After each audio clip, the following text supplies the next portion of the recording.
focused and fearless. Here's everything you need to know as you jumpstart your day. I'm Diego Castro.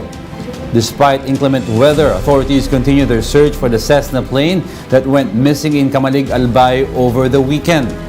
According to the Civil Aviation Authority of the Philippines, debris suspected to be part of the aircraft was found at the foot of Mayon volcano. That's about 350 meters from the crater. However, authorities have yet to confirm whether the debris was actually part of the wreckage of the missing Cessna plane due to bad weather. Kailangan po kasi yung ating accident investigators makita on the ground yung crash site mismo. But unfortunately, because of bad weather kahapon, hindi po nakakapanik doon sa area. Tutuloy din para ma-determine nga kung pareho yung aircraft na nakita kahapon at yung hinahanap namin. Camalig Mayor Carlos Baldo says PhilVox has permitted them to search the area. This despite Mayon volcano being placed under alert level 2. However, the mayor expressed disappointment in CAAP after the agency supposedly promised to retrieve the crashed plane themselves. May usapan din, may sabi din ng CAAP na after na ma-pinpoint kung asan yung aircraft na bumagsak, sila na. Pero wala naman umaako sa kanila na sila na. Even pumunta doon sa area, wala nga silang sasama. In other news, President Bongbong Marcos reiterates that his administration won't cooperate with the probe on his predecessor's drug war. In a press conference, Marcos questioned the jurisdiction of the International Criminal Court and emphasized that the Philippines is a sovereign country. He called the investigation on former President Rodrigo Duterte's war on drugs as an intrusion. I do not see what their jurisdiction is. I feel that we have in our police and our judiciary a good system. We do not need assistance from any outside entity. Meanwhile, the ICC granted the Philippines more time to file an appeal against the resumption of the drug war probe. It was initially due Sunday, but the Philippine government asked for an extension of at least 20 days. The appeals chamber extended the deadline to March 13. Meanwhile, Germany backs the Philippines in its stand that international laws should be followed in the South China Sea. In a statement during a security conference panel discussion in Munich, Germany, Foreign Affairs Secretary Enrique Manalo revealed that there have been regular cases of harassment in the West Philippine Sea. He added that these incidents have been, quote, depriving the Philippines of the use of its exclusive economic zone. The DFA chief, however, said that the situation with China is very complex because of Manila's ties with Beijing. In these challenging times, it is even more important that countries that foreign ministers of countries that do not meet on a regular basis because they're so far apart in geographic terms, nevertheless engage and talk about important matters. Your beautiful country finds itself in a region with dangerous geopolitical tensions that might explode at any given moment. And what that means in practical terms was illustrated recently during an incident involving a Chinese military-grade laser. We've also agreed with China that this issue is not going to be the sum total of our relationship with China. You know, it's a very complex situation. The Philippines and China and other countries in the region have very strong links with China on the economic and cultural front. President Marcos also believes that the laser incident at the West Philippine Sea should not have happened, but he maintained the incident is not enough to activate the Philippines Mutual Defense Treaty with the U.S. Because if we activate that, what we are doing is escalating,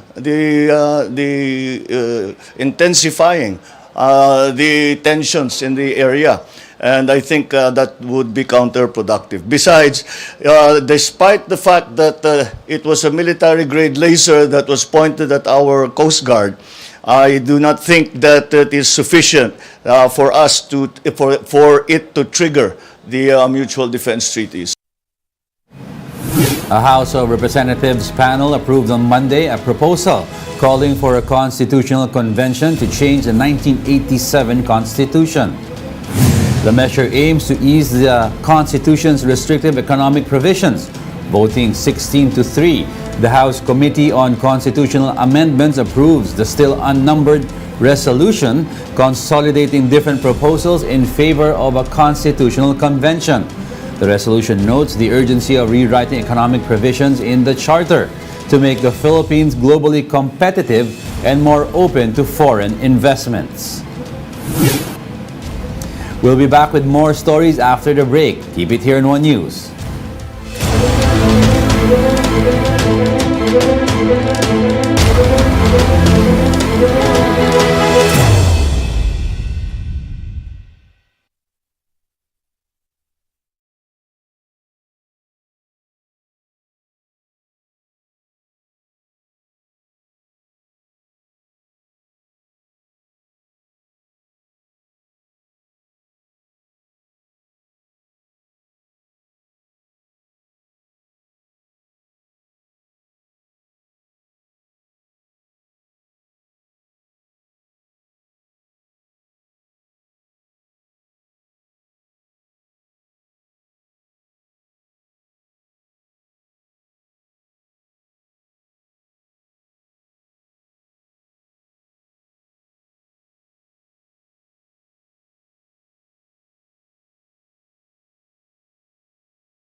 You're still watching One News Now. I'm Diego Castro.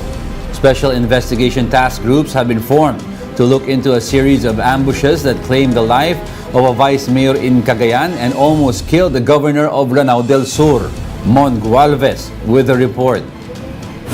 This van, occupied by Apari Cagayan Vice Mayor Romel Alameda, was peppered with bullets Sunday morning. Alameda and his group of aides were on their way to Manila to attend the meeting with the Vice Mayor's League when they were ambushed by men supposedly wearing police uniforms in Nueva Vizcaya. CCTV rin na naka-adventure na sila mga tao, apparently naka-uniform daw sila ng police. Alameda and his 5 companions were rushed to the hospital but have been declared dead on arrival. In this CCTV footage, suspects were caught fleeing the scene aboard a white AUV. The getaway vehicle was found by authorities this morning in the town of Solano, Nueva Vizcaya. The vehicle was burned and abandoned. According to the PNP Region 2 office, the suspects are not legitimate members of the police force. The Nueva Vizcaya Police Provincial Office has formed the Special Investigation Task Group to look into the case. The manhunt continues for the suspects, but the motive for the ambush remains unknown. Authorities are now eyeing the imposition of a gun ban in the province. A similar ambush took place in Lanao del Sur on Friday. In the town of Maging, bullets were fired at this pickup truck occupied by Governor Mamintal Alonto Adiong Jr.'s convoy. Adiong's 3 security escorts, who were all his relatives as well as his driver, died on the spot. Adiong sustained a gunshot wound to the stomach but made it to the hospital and is now in stable condition.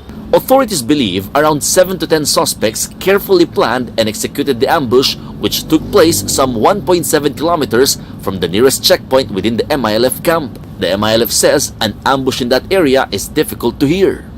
Kung tingnan mo yung topography ng area, mahirap man yun, kay bundok-bundok yun. Ang nag-save kay Governor ay yung sasakyan niya, tumakbo pa rin despite the ambush at medyo nakalayo sila doon sa kill zone ng ambush.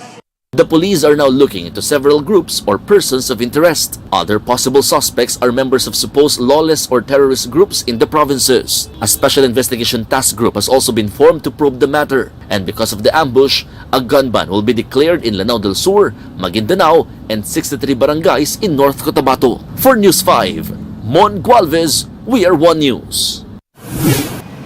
Meanwhile, the PNP says it's ready to provide assistance for local government officials that may be receiving security threats in light of recent ambushes. Speaking to the big story, PNP spokesperson Jean Fajardo says the regional directors and field commanders are coordinating with local governments over possible security concerns. Fajardo assures local officials that the PNP is ready to address such concerns. Kaya naman lalong-lalo nga po sa nangyari ito po dalawang insidente na ito ay mas lalo po tayo makikipag-coordinate sa kanila at aalamin kung kailangan po silang bigyan po ng additional security, kung natatanggap po silang banta sa kanilang buhay ay ang PNP po ay handa pong i-provide kung ano man po yung security assistance na kailangan po.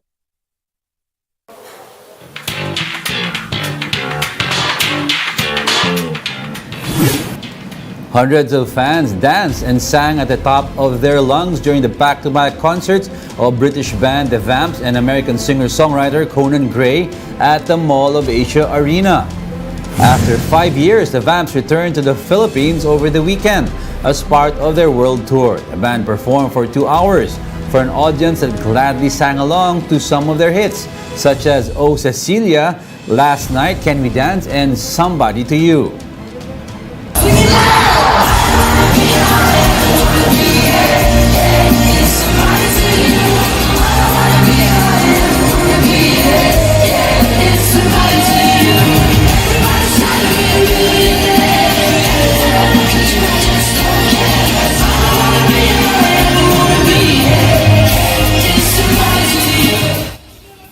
Conan Gray also put on a spectacular show for the Philippine leg of his Super 8 World Tour and his first ever performance in Manila. Filipino fans jammed along to some of Conan's songs including Memories, Disaster, Heather, and Wish You Were Sober.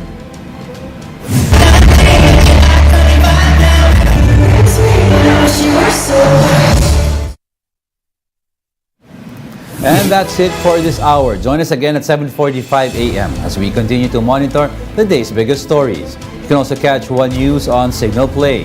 Register an account now at signalplay.com so you can stream One News live anytime, anywhere.